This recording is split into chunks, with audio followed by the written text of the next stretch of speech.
Hello interwebs, I hope you're all doing well, and welcome to my review of the 4th episode of She-Hulk Attorney at Law.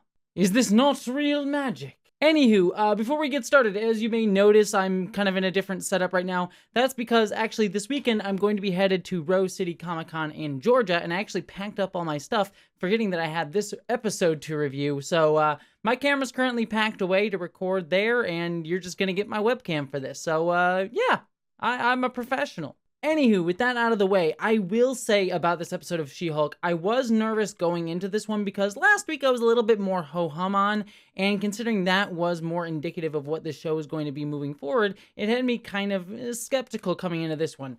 But I have to say, while I do have some issues with this one, this is my favorite episode of the show so far. I actually got a lot of laughs out of this one, as opposed to episodes in previous weeks where I was kind of just like going, just like chuckling. Like, I actually legitimately had some good guffaws here, and the energy and like pace were constantly moving. It also felt like distinctly episodic, but in a way that I was really kind of hoping for and kind of was enjoying last episode and was hoping to see continue going into this week, and it really just had me excited. Well, there's still some like elements of the tone of the show that don't particularly work for me personally, though I think for others it may work better if that's kind of their brand. I mean, this kind of has that more like mainstream sort of pop like go girl attitude that just particularly doesn't resonate with me, but I know resonates with others. But beyond that, I still thought that this was just a ton of fun and exactly what I was hoping this show was going to be moving forward after I saw last week's episode.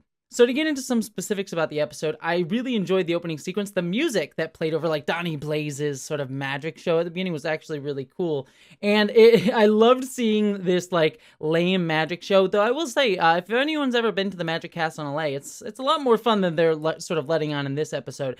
But regardless, I like seeing that because in the world of like Marvel superheroes, magic would kind of be considered even more lame than some people already consider it to be.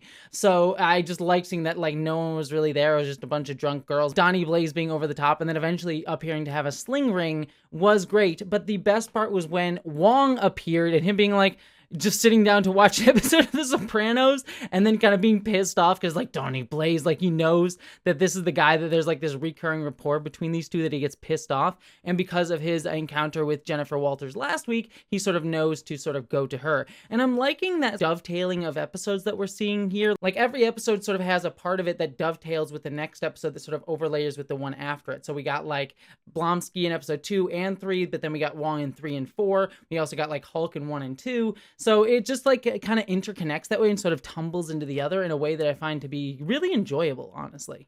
It like gives the episode that episodic feel while still feeling like it has continuity week to week, which is I think is a really smart way to structure it. Cutting back to our good old Jen, though, I did like seeing her start to use her breaking the fourth wall a lot more this episode. Like there was a ton of it, and it worked actually a lot more for me than the sort of like hit or miss, like every once in a while bits that we've had in previous weeks. Though I will say her joke about like, oh, Wong being like a Twitter shield this week, I was like, oh, girl, you do not know how much the people love to rant about women in the MCU on Twitter. They'll find a way to complain about this episode, I'm sure. Like last week, I think they complained about the fact that we got to see like twerking at the end of the episode. Like, who cares? Why are you so angry about it? Like, Jesus. Anywho, moving forward, I also like seeing Jen's father again, him being sort of worried about her and wanting to protect her, even though she's a Hulk. And also Jen being like, I know the police aren't going to help me. I'm like, that rings true, especially for a lawyer knowing that. And then I loved Wong showing up at Jen and just all the stuff with him sort of going after Donny Blaze, like Wong not understanding the American legal system and being like, yeah, I want to stop him. And Jen being like, well, do you have that in writing? No, he signed up at Camartage and all that jazz. Like that was all really wonderful. And her sort of coming out with a cease and desist for Donny Blaze. And just a lot of the offhanded lines with Donny just being like, were just great, where like she hands him the cease and desist and it like disappears and he's like, I can see it sticking out of your shirt. Like I actually like laughed at all of those beats and they really worked for me. And then Wong and Donny sort of having this tete-a-tete and sort of like this ego back and forth was also very good. But then we also got this side story that was even more hit or miss for me than the rest of this episode, which was Jen dealing with a dating profile and not wanting to date initially as She-Hulk and going on this date with this one dude who was like very scuzzy. And I've definitely had those dates, but I'm kind of, I don't know. This show's sort of use of like dudes who are sort of like over the top cartoonishly asshole-ish. I just, it doesn't really get me to laugh, to be quite frank. Again, I know that happens. I have been on those dates, so I can relate very much so. But I don't know, it just doesn't work enough for me to like get me to laugh. However, the most relatable moment in that was the bit where they were sort of like slowly trying to see who would get the check. I was actually dying at that because I have, again, been in that situation. Very relatable. But I will say this dating storyline actually improved for me as it went along, because I'll just say this, I actually kind of related to her choosing to sort of go on dates as She-Hulk, because something that I, as a trans person, I know I'm going to talk about me as a trans person, but it was just something I related to, was that when I put trans in my profile on some places, on like dating sites and things like that, I sometimes find that there will be guys who want to date me simply because I'm trans. This sort of fetishization of me being trans, I've definitely gotten those like text messages like, oh, hey, are you pre or post-op sort of things, which is always very gross. But like that same sort of fetish, or sort of like looking at her as sort of an object because she's She-Hulk, I think is something I very much related to. And so those like quick run-bys of her dates as She-Hulk and sort of them just looking at her as literally a specimen, I'm like, yep, that rings very true in my experience. So definitely had that. And then the guy that she eventually goes on the date with is sort of like hot doctor. I'm like, oh my God, he is legitimately perfect. He was like hot guy. Was actually very smart, was interested in her, was reading Roxane Gay at one point, like perfect man. And so her sort of being interested in him and sort of being like, yeah, this is all going great, I thought worked for me. There was an element of me being a little bit uncomfortable with him possibly being over objectified, like her like tossing his shirt and stuff. And I was a tad uncomfortable with that. I don't like it if it's a girl or a guy in certain respects. And so that them sort of doing it to a dude is sort of reading that like, it's okay because they're doing it to guys sort of thing that I'm uncomfortable with. But it does sort of bring it back around at the end when the guy sort of sort of reveals that he was kind of there just for a one night stand and isn't interested in like dating her long term, and doesn't really find her as Jennifer Walters all that interesting. So he just leaves. And so I'm like, oh, he was in this too for a kind of one night stand. Like he wasn't a jerk. Like I enjoy that nuance that we get, because I've definitely been on those dates where like I am very aware that it's going to be a one night stand with the guy, but that he is actually a very interesting person to talk to. It's not like every person that you have a one night stand with is an absolute jerk. In fact, I don't wish to have one night stands with jerks. So like, I like that we got that nuance there, and I thought it ultimately came around to working for me, even if I got a little bit uncomfortable at one point in it. Speaking of which, though, we also got the Wong versus Blaze courtroom battle, which it's very interesting to see how this show is handling law. I mean, I watch a bunch of law shows, and I've known law shows that I've enjoyed that played a little bit fast and loose with the raw rules of like how the courtroom works. Like if anyone remembers the show Boston Legal, which I loved when I was growing up, that show, how it does the courtroom process is very not accurate at all to what it's actually like, and you have to sort of drama it up for television.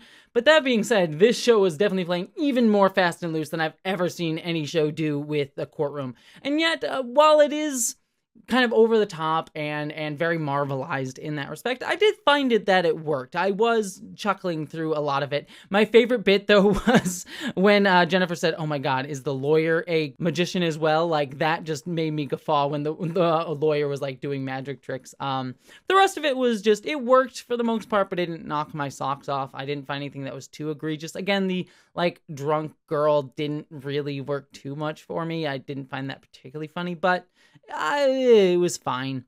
And then we get to the final bit of the episode where Jennifer's date is interrupted and she goes and fights these little demon things that Blaze brought through. And I like this. I thought, again, it's very like Marvel action-y sort of thing, but there is some fun to be had in there with like her sort of getting frustrated with having to use her Hulk powers to fight things, but also being a lawyer at the same time, like asking Blaze at the end, basically like, are you going to abide by our cease and desist? Like it was a nice little way to add a little bit more to the standard Marvel beat than we normally get. So all of that really worked too. And then that brings us to the end of the episode where we finally get Titania having trademarked She-Hulk and suing Jen for using the name She-Hulk, which I was very curious to see when that was going to come back, because obviously Titania was going to come back at some point considering who's playing her. And so, yeah, it was just, it worked all really well for me, and it has me curious to see what the next episode is. So, yeah, like I said, some things didn't work in this episode for me, like some of the dating stuff, some of the, like, drunk girl things. But overall, this humor was some of the strongest that I've seen in the series so far. I was laughing at it. I enjoyed the episodic nature of it. I enjoyed seeing Wong in a more casual context, and the after credit scene where he's like talking with the girl about like yak milk and stuff was also great. So yeah, ultimately this was the strongest episode of this show so far, which I was kind of shocked by because I was really kind of anticipating a more milquetoast episode after last week. But the fact that it went up after last week certainly has me hopeful for this series moving forward. So that's my thoughts on episode 4 of She-Hulk. I'd love to hear all your thoughts down in the comments below on that. Just to let everyone know, because I'll be going to Rose City Comic Con, I will be reviewing the Rings of Power for this week as well, but it might be a few days just because I might either have to record from a hotel room on either Friday night or Saturday night, or I'll record it when I get back, depending on how much time I have when I'm in Portland. So either way, it'll be a little bit of a longer wait for the Rings of Power review than normal, but otherwise I'll try and get up as soon as I possibly can. Beyond all of that, thanks so much for being here, and I hope you all, my friends, live long and prosper.